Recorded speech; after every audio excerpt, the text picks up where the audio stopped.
trash mechanics in Freehold are generally pretty easy to deal with. The only major mechanic you really have to look out for are those chain hooks that can pull people back into the packs. And then, of course, the Frost Blast can do a lot of frontal damage if they're not interrupted. So it's really just kind of free AoE. And as long as you have a hunter kiting that shark around, you're not going to have too many issues. That's right, and looks like our teams are ready to go. So this is the lower finals between Golden Guardians and Deplete from Beyond. The winner of this series gets to go up against Wunderbar in our grand finals for their shot at $150,000 for first place. Let's take it away. Game number 1 gets going. Well. I haven't actually had the opportunity to cast with Zyronic yet, but now we get the lower finals. Golden Guardians and Deplete from Beyond starting off with a fairly similar strategy. Everybody popping a Lightfoot, using those fears and running all the way through before grouping the mobs up on the corner there. Yeah, and it's finally interesting. I think every single other Freehold that we've seen before has started with teams doing completely different strats, with one team going for that triple pull at the beginning of the dungeon, but both teams, like you said, just opting to go for the same strategy, going through, leaving this trash down on top of the boss, and they're also going for similar pull sizes here. They're not going for that massive line of sight pull. They're just going for the same 4 mobs that just spawned the boss. Very interesting. I think it has to do with the fact that it is bolstering, right? So there are a lot of the Corsairs or the Corsairs and the Bonesaws will end up fleeing or like leaping away. So trying to play as few mobs as possible and just being able to manage your bolstering there makes a little bit more sense. So 7% enemy forces count coming onto both sides. Sky Captain Krag to spawn within mere seconds of one another. The Bloodlust timer also identical. I think I'm having deja vu looking back and forth. And dude, these teams are neck and neck right now. Yeah, so I wonder if what happened is if Golden Guardians kind of realized that their time in the run was slower than some of the better times from other teams and decided to make some on-the-fly adjustments while they had extra practice last night or maybe this morning. They've done this before. In one of our cups in the normal season, they said, you know what, we just need to learn how to kite. And they did it. They practiced that on Saturday night. They had it ready for Sunday, and then they crushed their opponents with it. Maybe they've done that here. And you can see they look like they're doing a pretty good job of it already. I believe in their earlier pulls, they did 18% trash, and then they actually pulled more trash on top of the boss at the end. It looks like they're still doing the more trash on top of the boss at the end here as they pull stuff in with the Hunter misdirects. But yeah, just going for a smaller trash pull at the beginning seems like it's working out for them here. Yeah, leaving that Bonesaw trapped off to the side for a little bit, waiting for it. Waiting for the mobs and Sky Captain Krag just to get a little bit lower before and eventually pulling it in. Sky Captain Krag is starting to die quicker for Golden Guardians than Deplete from Beyond, purely focusing down Sky Captain Krag, and that is the power of that rapid reload, getting those aspect of the wild, that cooldown up more readily available, increases your potency of single target priority damage focus. Golden Guardians is able to down Sky Captain Krag 10 seconds ahead of Deplete from Beyond, and is ahead in trash count currently. I mean, yeah, being able to DPS the boss down faster while dealing with trash is impressive in its own right. And of course, the thing about this dungeon is you just get to move ahead further in the dungeon that way. I mean, they're already across the bridge while Deplete from Beyond is just barely getting across it now. So I believe the strategy we're going to see here, similar to other strategies we've seen, is teams will head down, skip all the way down to the Council of Captains, and probably have one hunter go ahead and start the RP for Trothak, spawning that pig. I'm not quite sure if they're going to catch the pig right now to spawn Ludwig, but they'll probably do that later on, right? Igloo goes down. Oh, no. So Deplete from Beyond does this. I actually really like this pull that is after the bridge here. Igloo I think he may have gotten melee. Ritari ends up going down. This is so dangerous for Deplete from Beyond here. I think the wizard powers for Dr. J are going away here. I mean, natural dodging a certain death before, and then having your healer go down twice in a pull and your tank go down. Yeah, this is going to be a full team wipe from them, unfortunately. Yep. It doesn't look like they even got any feint death resets off, just a full 5 deaths, unfortunately, for Deplete from Beyond, and they're going to have to gear back up through that pull again. It looks like the Hunter cooldowns aren't really that major of an issue here. One aspect of the those pops, they can maybe go for that pull again, but in the meantime, Golden Guardians has already chewed through almost a third of the HP on Council of Captains here, and we know how quickly this boss can go down if you get good brew RNG. I love that pull from Deplete from Beyond, how they end up pulling all these Padfoots, the Oarsmen, all the stuff on the post bridge, but unfortunately enough for them, that is the danger of those Padfoots, those little Vulpera rats. Whenever they plague step you, they put a pretty hefty dot on you. It is dispellable by Igloo. I actually have no idea how he died, but unfortunately that was a wipe from Deplete from Beyond. Golden Guardians now are pulling some mobs into Jolly and Raul, utilizing those brews to be able to deal with them very swiftly. Everything's going to go down all at once. Great bolstering management from the side of Golden Guardians. And it looks like the second time around for Deplete from Beyond, this trash pack is going a little bit more clean the way you want to see. Of course, you got to keep an eye out for those duelist dashes if they actually get off. Not only does it stun everything in between them and their target, but it also just brings them out of the pack, which means it's a pain to kind of deal with bolstering at that point. So you see the shockwave coming out on those casts from Rentari to make sure that they stay in the group. Great execution there from Deplete for Beyond, but it's going to be an uphill battle for them with those 6 deaths on the board now. And yeah, they're just a full boss behind now. Yes, well, that they are hoping a lot that Golden Guardians will make a critical error. Golden Guardians are grabbing lightning. They have dealt with that fairly quickly, and now are making their way to do looks like a double pull right here. So there are harpooners in this pack natively. So dealing with those, first and foremost, is probably your top priority. There are some mobs that have a little bit higher HP in the pack. The Scrappers, I think, have 10 or 15% more health than the rest of the mobs. But this should be a very easy pull for Golden Guardians to be able to pull off. Yeah, we talked about it briefly beforehand, but most of the trash mechanics in this dungeon are easily dealable with if you have people that are paying attention to every mechanic and you have stuff sort of situated out. Like we mentioned, the Frost Blasts, as long as those are interrupted, everything else doesn't really matter from that particular mob. And the chain hooks are usually just kind of dodged by not really worrying about them letting the tank eat the initial ones, and then the second ones can just be disengaged from the hunters. So usually there's not that much of an issue with that. So Golden Guardians now going for this similar pull that we see every single time. The 2 Crushers pulled on top of Ludwig von Tortollen here. Of course, those Crushers don't bolster anything that they die next to because of Z-axis issues, so they don't really have to worry about killing them before Ludwig here. Is that why they don't bolster other mobs? Let's go with that. Okay. Anyways, but yes, as Zyro said, once they are killed, they do not any longer bolster mobs. That makes them incredibly efficient in this setting where we have in Freehold currently. So the Triple Crusher plus Ludwig von Tortollen, that coupled with the fact that the only DPS that's going to come via melee is JB and Lighty, the Triple Hunter really wants the 3 Crusher plus Ludwig pull. It makes it incredibly efficient over what you would normally see inside of a Freehold. Yeah, being able to activate that rapid reload on, a one large target in this form of Ludwig von Tortollen here is just like a huge single target increase. They could pretty much have their aspect of the wild up the entire time, which is incredibly efficient for single target damage. So even though they're AoEing, they're doing more single target damage as a result of it. Going in for another large pull here, and the same thing, as long as they get those Frost Blast casts and they make sure none of those rampages get off, they should be totally fine here. Just making sure you get a stun on those blind rages as well so that the mobs stay in the group. They're doing a good job of it. Shockwave coming out from Lighty here to make sure everything stays stacked up, and just going to be AoEing it down with that massive Hunter AoE. Even Lighty himself going in with probably a Miraculous Fang here doing a lot of damage. That's the major advantage, too, of Cutwater RP, is that you get significantly less brine scales, which have about half the HP of normal mobs inside of this dungeon. So whenever the teams do drink their brews, they get way fewer casters, which, in result, adds fewer bolstering stacks. On the side of Golden Guardians, it looks like Shakib did about half the damage of the rest of the other hunters. He must have been focusing down something there. Looks like we had another death on the side of Deplete from Beyond. Curry going down in this pack must have been an errant Frostblast or something here, maybe a Fixate. But that's really unconventional. Goes down again! He got chain hooked in! The harpoon in! It was a bolstered harpoon! Oh no, that's the worst feeling in the world when you die. You have to run back to your group and then you just get the insta-second death. Man, Curry, that's gotta feel. Yeah, that's rough. Golden Guardians on the other side have engaged Trothak. They have pulled those neutral mobs into him as well, being able to allow the hunters to engage their rapid reload. So they're not going to pull those neutral mobs in all at once. They're going to just pepper them in to be able to have the highest uptime of that rapid reload possible. Gelatav informing me that they don't bolster because they wear hats. That's why. Because they wear hats? They wear hats, yes.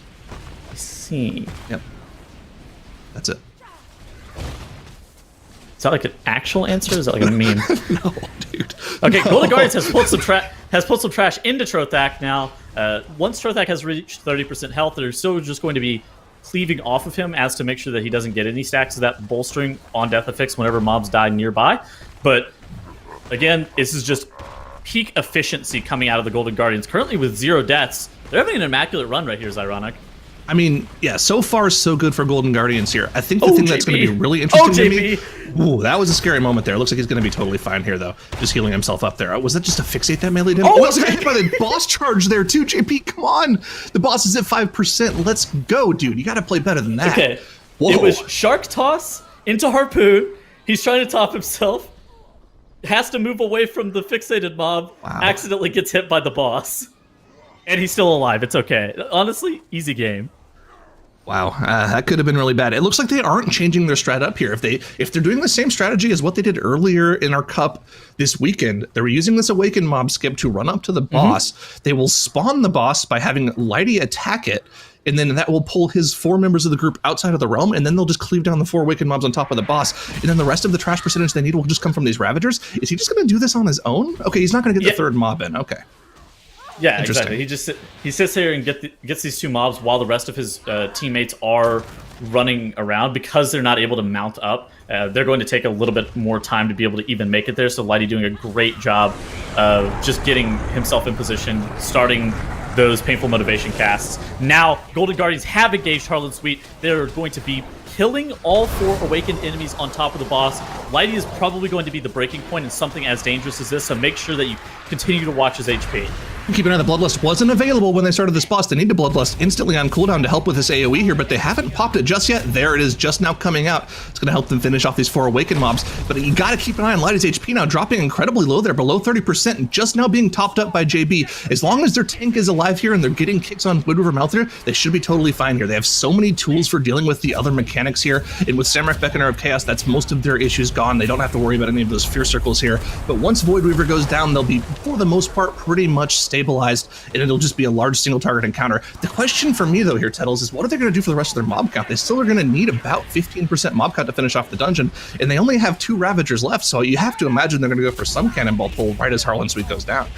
They're absolutely going to Cannonball Barrage this middle pack right here. Then the 2 other Ravagers should be able to finish off the remaining count that they do need from the instance. I believe that middle pack, I want to say it's 9% enemy forces count. And then the Ravager that's in the back, near where all the dogs and the oarsmen and stuff like that are, is going to be about 5%. The other Ravager, again, going to be another 5%. So that should be about the count that the Golden Guardians do need.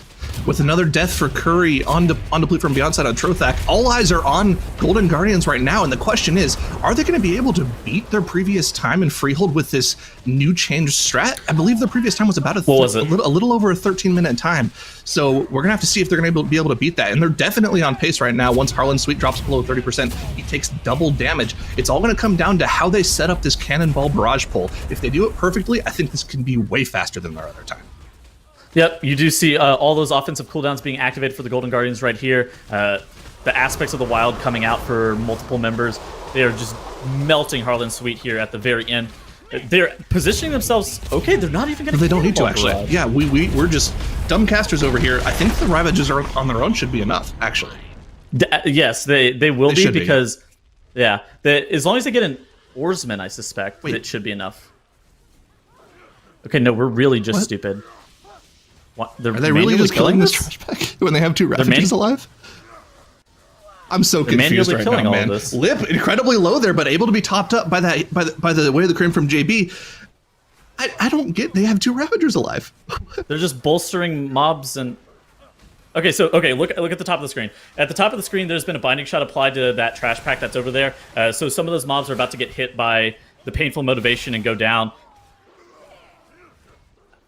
I don't like this. I mean, this is definitely not the best way to do this, and it's going to bring their time up to just under 13 minutes. But Golden Guardians, even though it's not the prettiest thing in the world, it's still a 0 death clean run, and they're able to go up in this series 1-0. That's right, they're taking the win and, capitalizing on any of the mistakes that Deplete from Beyond started from basically the beginning of the dungeon, really, here, Dratnus. Yeah, you got to be a little bit confused about what exactly happened there for Golden Guardians, but I think the most charitable explanation is that they knew that Deplete from Beyond had wiped fully, and so they knew they had enough time to take that slowly and more safely, so they decided to not try and pull stuff in with the boss because there is some inherent risk in doing it that way. So they maybe knew that they had a couple minutes to spare and they could just fight the trash pack by itself and guarantee the win. Yeah, and at that point, it's really just make sure you do every little thing that you possibly can to not jeopardize that kind of victory. And we've seen a number of times as well, Zyro, where teams are kind of just making audibles or kind of making some weird plays just to guarantee that they make it through the finish line because they know they have a lot of breathing room. Yeah, you can tell by our confusion at the end of that match there. Hopefully that's just like a fluke and they just messed up some count somewhere and they knew that the Ravagers wouldn't quite be enough trash percentage to finish off the dungeon. It was just really bizarre to see that happen. I don't really know what it was. But I mean, they are able to somehow clean it up at the end, right? I think the plan was to bombard that mid pack and get the full count from it that way. Yes. And then because they decided they didn't need to bombard to win the match and take they could upgrade their chances of winning from 95% to 100 by taking the safer strategy of just fighting it by itself. That is, I think, the way that makes the most sense. Of course, it's possible a mistake was made as well, but that would be the explanation for if they decided to do that, actually. Sure. Now let's start breaking down some of those bigger mistakes that, Deplete from Beyond just completely got bogged down and their magic just kind of depleted from the beginning. Yeah, this is really rough for them. There were a lot of things that went wrong for Deplete from Beyond. None of them were as big as this wipe here, though, that they experienced on this trash pull after the bridge. Meanwhile, Golden Guardians had some excellent bolstering management throughout the dungeon. Bolstering as an affix in here can actually slow you down quite a bit, but they did a really good job of killing everything and that second boss at right around the same time there. Did a great job of minimizing the time lost to that affix. Then they had this last boss pull that we've seen this go wrong with all kinds of different strategies here, but they did a good job of not losing damage, pulling everything together. They didn't even have their Bloodlust available because they pulled so quickly here, but they were able to use it once it came off cooldown. And then, as we mentioned, things got a little bit weird at the end when they went in and pulled all this stuff by itself-ish. And this is so scary. It is why I just hated it too, because all of those mobs in there are just murdering Lighty. He can get the oil blade on him, or he can reflect it off. But if that oil blade sits on him for too long, he can die. That is a scary pull to be playing manually like that. Yeah, and that was the thing, is just how long that it's going to end up sitting on him, and the risks of prolonging the pull, making sure they have to do it manually. We said it a number of times as well, Zyro. Sometimes it is just nicer. Sometimes it is easier if you're pulling larger. Yeah, I mean, that's usually an Unholy DK thing, right? But it does actually have some importance with the case of Hunters, right? They can rapid reload even faster the more mobs you pull, get your Aspect of the Wild cooldown even lower. I mean, usually even chain them with that many mobs. So yeah, it definitely makes sense as well. And I do agree with Dratnos at this point. It was definitely just a safety thing there, not pulling the boss with the Cannon Barrage on top at the end, just making sure they don't accidentally bolster the boss. Just smart play that from them if they saw how far ahead they were. And that means we're going to be moving on into Tol Dagor for our next dungeon, and lots of threat, a lot of threat of wipes, a lot of threat of scuffs left, right, and center throughout this one, Tettles. Absolutely. Just with how large the teams go on the cannons, with the added with the added danger of explosive being an active affix here, the teams need to be able to play the first pull of the instance with raging and explosive perfectly, and then on top of that, do just an immaculate job in the cannon area. And it also makes you wonder, are we going to see any Vengeance Demon Hunters? That's right. And we've kind of been having that back and forth debate about Demon Hunters and whether or not it is the right play to be able to pick them at this point, Drynos, because we found that Warrior obviously does tons and tons of damage, but the control that you're getting out of the Vengeance Demon Hunter should hopefully be enabling some larger pulls that they can make up the difference. Yeah, I think we've seen Lighty be a pretty big proponent of Demon Hunter in this dungeon, so I would not be surprised to see him ending up playing that spec. I think that that's something that he excels at, and I think that in particular Golden Guardians are a team that is likely to be able to make use of it to remove pulls from the dungeon, and if you can do that, I think it is worth doing. Otherwise, yeah. I'm a fan of the Warrior for just doing the same pulls but faster. And that also is going to be bringing us to Jez Howless, probably the most lethal boss that we have in Tol Dagor as well here, Zyro. On average, 0.7% lives claimed, or 0.7 lives claimed.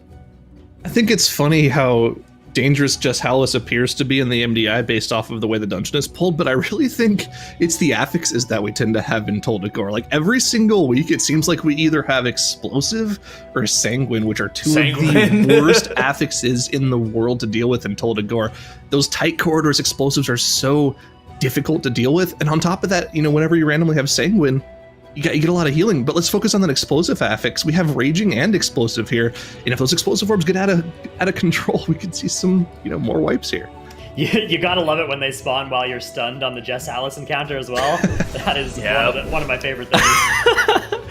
In addition to that, too, in addition to that, the watery domes that go off on that fight, or the salt blast that can be cast on your tank, puts your tank in a position where they can actually die.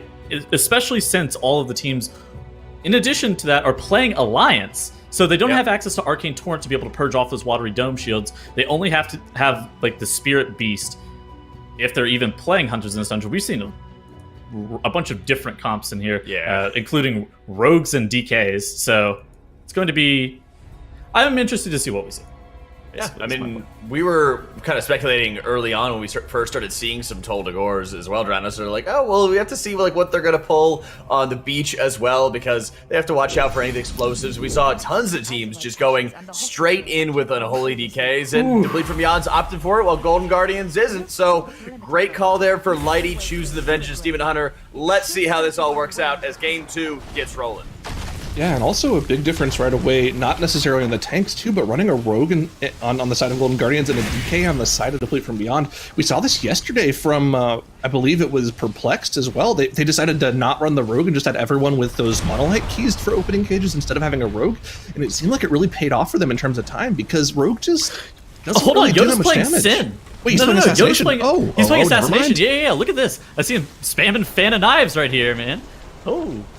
I mean, that's actually really interesting, because we know Outlaw, the single target scaling, especially with Corruption, doesn't really match up with those of the other classes. Better keep an eye on here. Lift goes down to an explosive. Shakib goes down as well. They only have one battle res available, and this is a tyrannical dungeon, so even if they get a battle res up, this boss is going to take exponentially longer for them to finish, and I don't think you can reset this boss, can you? You can. You have to take the boss incredibly far. Yes. Wow. This is really unfortunate for them. Wow. Oh, well, that is a shame for the Golden Guardians on the side of Deplete from Beyond. Karisu making very quick work of that trash, showing the immense power that Death Knight does bring to this dungeon. Jay and Clicks making sure that they are on full-time explosive duty, while Karisu promises that he will absolutely kill every single mob if you give him enough time. And staying true to that promise, the Sand Queen is now at 40% health. Deplete from Beyond solidly in the lead. Yeah, I mean, that's just, I mean, it feels terrible to start a dungeon off that way, but we know Golden Guardians to be one of those teams that can get their head back in the game quickly, and we really need to see that mob control that Vengeance Demon Hunter brings here. But you got to keep an eye on this. All of these mobs are now in that Raging Affix, and Light is going to be in a lot of danger here. He doesn't really have that many cooldowns to deal with this either, so you got to keep an eye on that. He's now got 8 stacks of that Crocodile debuff as well, so just, wow, got to really keep an eye on the tank here. Absolutely. Deplete from Beyond starting to drop Sand Queen pretty low here, sub 15%. They're only going to have 1 upheaval. Those mobs are enraged. Healthy on Rentar. Karisu ends up going down. DK, he could have AMS'd that. I wonder why he didn't. Anyways. Definitely weird. Now they either elect to use an engineering battle res on him, or they just let him stay dead, which it looks like the Deplete from Beyond is going to just allow him to stay dead. They're going to make sure that they continue to keep that battle res for another day. Golden Guardians have engaged the Sand Queen again, starting to drop that sub 70% HP. Even though Deplete from Beyond has had a minor mishap, the Golden Guardians' mistake was way bigger. Yeah, and it looks like Lighty's actually playing this pretty interesting build that came up on live servers recently. He's playing the Feed the Demon Hunter build instead of the more typical one. This is really interesting as well, because it's more of like a single target threat build generator, but he's going to be pretty much invincible as long as he, keeps hitting his main target. So it's going to be interesting to see whether or not that allows JB to kind of pump up the damage here. You can see him doing 50k single target, or, well, could be AoE damage here as well, but this is kind of interesting. I don't believe we saw the tank from Ethical running this build yesterday. He was running like a Spirit Bomb, sort of more AoE style build, yeah? He was running Versatile, then he played Spirit Bomb with Strength of the Warden Major. And looking at Lighty's here, he's just running, he's running Expedient, Twilight Dev, going all in on the damage. Still does have the Lash of the Void. He's playing Vision of Perfection. Oh, he's playing the full Turtle build. He's playing the Gluttony Vision build. He's going all in on that.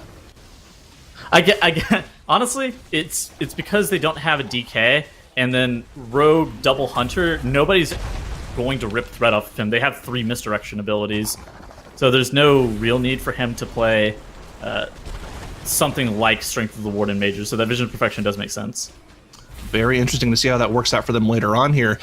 We see Deplete from Beyond, though, not having to reset that first boss, does have a pretty significant lead, already moving their way up the prison right now. And we're just going to have to see if there's any way Golden Guardians can get back into this game. We know Tol Dagor is a very short dungeon with very little room for mistakes. Of course, the major issue going to be that cannon platform. But interesting tech here from Golden Guardians here. They're not pulling the Awakened Obelisk. They're using that Fear Sigil from Lighty to make sure everyone can skip through those stingers in there. I forget what they're called, the buzzards? But they just skip past that trash mop in the sewers drones without having to worry about the Awakened Obelisk. That's pretty interesting. Yeah, skipping those buzzing drones there. There you go. Very nice. You do see Deplete from Beyond and Golden Guardians both standing here. Deplete from Beyond was gaining their buffs. You saw the last buff finally activate on the final player. Deplete from Beyond then group clicks into the obelisk. We're on the side of Golden Guardians. You see Yoda is absent currently from the forward group right here. He is off to the side, opening up as many cages as he possibly can to be able to gain those buffs for the rest of his team. Do you think they meant to pull those neutral mobs? That looked like it was a mistake. I have absolutely no idea. It's hard to say. I mean, I could see it either way, right? Was it intentional? Probably not. I mean, that's just a little bit more of a time loss, though, right? I mean, that's kind of weird. They're for them, 17% unfortunately. 17% enemy forces count behind right now. Yeah. So yeah, not looking great. Now, I wonder if the less enemy forces is because they're going to be going for some much larger pull to the cannons later on. If that's the thing, and Vengeance Demon Hunter allows them to do that, that's going to be the thing that will let them back into the game. Yep. Deplete from Beyond has killed the Blood of the Corruptor Obelisk. You do see Igloo here. He's channeling his Chi Burst to be able to pull Jess. Yep, it gets pulled straight through the gate. Now Rentari does taunt the boss. He's pulling it right on top of all of these C speakers here, making sure that Deplete from Beyond gets kicks on that Watery Dome cast to prevent the shield is imperative right now. Otherwise, there's going to be a large shield. Okay, fortunately enough, Deplete from Beyond, they do have one of the shields go off, but it doesn't end up sticking onto Jess. Everything's fine here. Golden Guardians has made their way. They have engaged Jess as well. 17% enemy forces count behind, so they're pretty far behind currently. Yeah, but like we mentioned, it doesn't really matter if they're that far behind. If they're able to just do bigger cannonballs because of the Vengeance Demon Hunter, we're going to have to see, if both teams stay relatively clean through this boss. Sure. What the Vengeance Demon Hunter allows them to do. I think that's really the play. I mean, we already saw it from Ethical. Even though they did end up losing their Tol Dagor due to mistakes earlier on in the dungeon, they were able to clear the bridge significantly faster to their opponent and give themselves a chance to come back in the dungeon at the very least. We'll have to see if Golden Guardians has perfected that strat using the Vengeance Demon Hunter as well. The absolute minimum amount of count that you can have before making your way up towards that officer's quarters area in Tol Dagor and being able to get count is 30% enemy forces count. That is the absolute floor. But then you would have to pull the whole entire officer's quarters and then all of the landing, like both of the landing areas where the cannons sit. So, is that realistic? Probably not in this cannon scenario where you only have 5 shots now. Yeah, I think you're right, but it's difficult to say, right? Because with the control, if you're able to pull everything to a certain, while we're talking about that, let's just pull all of the trash on the floor while Jess Hallis is doing the intermission phase, right? Let's get that out of the way. And just going to be AoEing this down. This is where their extra percentage is coming from. Yoda was also opening up a couple of cages while Lighty was there grouping mobs to be able to get those raiders out of the cages, allowing for those to become no longer boss-spawned mobs and instead becoming mobs that give count to the group. So that's just a really efficient way of being able to deal with all of that. Jess House on the opposite side of the screen from Deplete from Beyond is dropping incredibly low, sub 20% health. Golden Guardians are starting to claw their way back though. Oh yeah, and they're above that minimum count needed like you were mentioning earlier, so they might just be gearing up to do some massive officer's quarters pull into the cannon here, and if they're able to pull it off with how close they actually are behind now, it's going to be pretty impressive. And I think really the thing that let them back into this game was the fact that Deplete from Beyond opted to go for a large trash pull on that second story with all the buffs, and that's allowed Golden Guardians to catch up a lot here. Only 20% behind on Jess Hallis as Deplete from Beyond deals with that boss. So now you have Deplete from Beyond, group using Lightfoot Potions. There comes the Ring of Peace. Everybody's going to stack up in this corner, use their Shadow Meld ability to be able to drop combat. Now everybody is going into the Samrak Beckoner of Chaos Obelisk. Of course, very hard to play Samrak Beckoner of Chaos with Overseer Korgus, Igloo doing the dirty work, opening up that gate for everybody to be able to walk through towards the cannon area. Golden Guardians, not to be outdone, pops their Lightfoot potions and runs all the way through as well, making their way towards this obelisk. Yoda, with the shorter cast time on his lockpicking, he's going to open this gate for the rest of his group. Now everybody enters their Samrak Beckoner of Chaos obelisk. And once Samrak goes down, we're going to see just what it is Golden Guardians has up their sleeve here. It's all going to come down to these cannon pulls, because a little bit of inefficiency, leaving one mob or two mobs alive without any cannon shots left, could be the difference here that lets Golden Guardians back into the game. Let's keep an eye on that as well. And one thing, not that it should be a major issue for these teams as well, the cannons are going to be way more safe for Golden Guardians because they do have a rogue with Tricks of the Trade that can be used for the cannon shots, whereas Deplete from Beyond doesn't have that ability. Once one cannon shot goes out from Deplete from Beyond, they're going to instantly have aggro on every single one of these mobs, so let's see how this goes for them here. Well, they can use Misdirection, but Misdirection is infinitely worse than Tricks of the Trade with how the cannon functionality ends up working. But GG playing the most safe strategy. You see Lighty here on that Vengeance Demon Hunter running through, grabbing every single mob that is in the area, grouping them all up. Deplete from Beyond on the other side of your screen, looking like they're having a couple of issues with mobs getting spread out from the cannons. This is what we were talking about. They're having a lot of issues here dealing with these mobs, and they even got lucky there. Dr. J got hit by one of those mobs down to 8% while he was in the cannon and just barely was able to stay alive. And they still have to deal with the rest of these mobs on their own out here, whereas Golden Guardians is gearing up for a similar large style pull of their own. The Sigil of Silence coming out from Lighty there, making sure nothing can cast. The Leg Sweep coming out from Abji to stack everything up, and I imagine we'll see the Sigil of Chains to stack it all up now. Look at this execution. The binding shot comes out. This is beautiful. They don't even need Misery. They don't even need Sigil of Misery. Okay, the Sigil of Misery comes in incredibly late. Lip is dropping low, trying to help kill all those explosives so Yoda doesn't even have to use his Cloak of Shadows there. They have pulled ahead in the trash percentage now, and they finished it only 5 to 10 seconds after Deplete from Beyond. They are crushing this dungeon right now and absolutely giving themselves a chance back in. And because Deplete from Beyond has to deal with the second cannon, they're now going to be behind. Golden Guardians is just moving onwards. Look at this. Look at this. They're actually skipping most of this trash. Some of it's getting pulled, but I think they're going to pull it into Night Captain Valeri. They're pulling a 3-pack into Valeri, foregoing even doing a second cannon pull because they know they don't even have any of their utility spells available, so there's no point in doing it. They're going to have enough count just from this 3-pack on top of Valeri. Dr. J goes down. Dr. J is their cannon shooter. They need to get clicks in there and start shooting now. With those explosive arcs, they're going to kill him too. Oh my gosh, this is a worst case scenario for Deplete from Beyond. They have to finish it off. They still have an officer and 2 Marines alive. This is going horribly from them, and now Clicks goes down as well. And Rentari and Igloo might be able to kite this pull out, but there's nobody left to shoot the cannon for them. Whereas Golden Guardians, they're already halfway through Night Captain Valeri with these trash mobs going down purely efficiently for the hunter damage here. At the snap of a finger, Golden Guardians go from being a minute to a minute and a half behind to instantly being in the lead. And that is how volatile these dungeons are and how much poise and precision practice is all involved in making sure that everything is done just perfectly. This is like a dance. In watching Golden Guardians, even though they had a mishap on the Sand Queen at the very beginning, the rest of their run has been perfect, and they have been positioning themselves to be able to come back because of it, and now they are so far in the lead. And with the trash essentially dead, minus that one officer there's nothing that can wipe them, the Night Captain Valeri. And once Valeri goes down, they do have that final checkpoint available before the 4th boss. So even if this final cannon pull does go awry for them, they should be able to easily release and fix it up quickly. And of course, this cannon pull is way smaller than the other ones. And since they were able to do that one perfectly, I don't think they're going to mess this one up. But we've spoken too soon before, so we got to keep an eye on Golden Guardians here. With only 1 trash pull left in the dungeon before the final boss, let's see how they can pull it off. Dude, I loved the 3-target on top of Night Captain Valeri to be able to gain the rapid reload, and then you just have one of the mobs trapped off to the side because you know you get 12% enemy forces count, so you don't need it anyways. Just leave it trapped there. Now everybody's going to meld off that final mob or feign death it off to be able to drop combat with it. Lightfoot's ahead to be able to group up all these mobs, dealing with the last 12% is going to come from the cannon. Oh my goodness, what a run.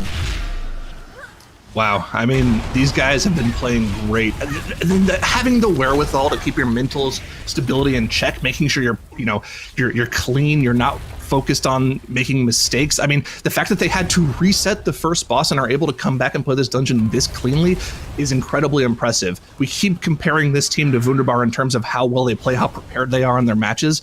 They're really showing it off right here. And look at this, 2 Awakened Mobs with the last boss. No problem for that. Feed the Demon Hunter. He'll be healing himself like crazy. And also, you know what? Activating the Rapid Reload for the Hunters too as well. Just nice, efficient damage for them here. Let's see if they're able to pull it off.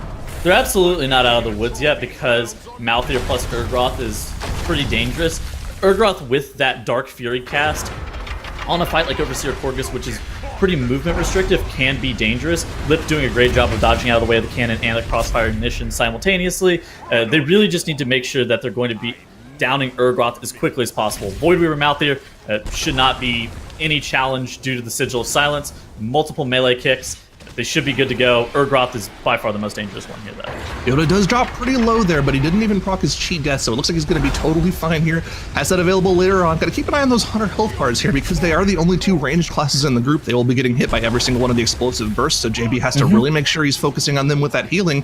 But with the 2 Awakened Mobs going down, the only thing to keep an eye on is going to be the damage from those explosive bursts and making sure that they have people available to soak the Deadeye shots. But with both turtles up, with the evasion from Yoda because he's playing Assassination instead of the Outlaw, they have so many tools of dealing with that mechanic that they should be fine. Absolutely, like you said. So for Outlaw, they have Riposte. It does not block the Deadeye shot, but for Sen, the evasion absolutely can. Lighty also playing a parry tank. He can sometimes naturally dodge the Deadeye shot. Unfortunately not there. He does end up getting the debuff. Overseer Korgus, once he is at 55%, this is not very challenging relative to what we have seen across the whole entire rest of this run. Deplete from Beyond are in position to be able to capitalize on the Golden Guardian's mistake, but it seems like a little bit too little too late.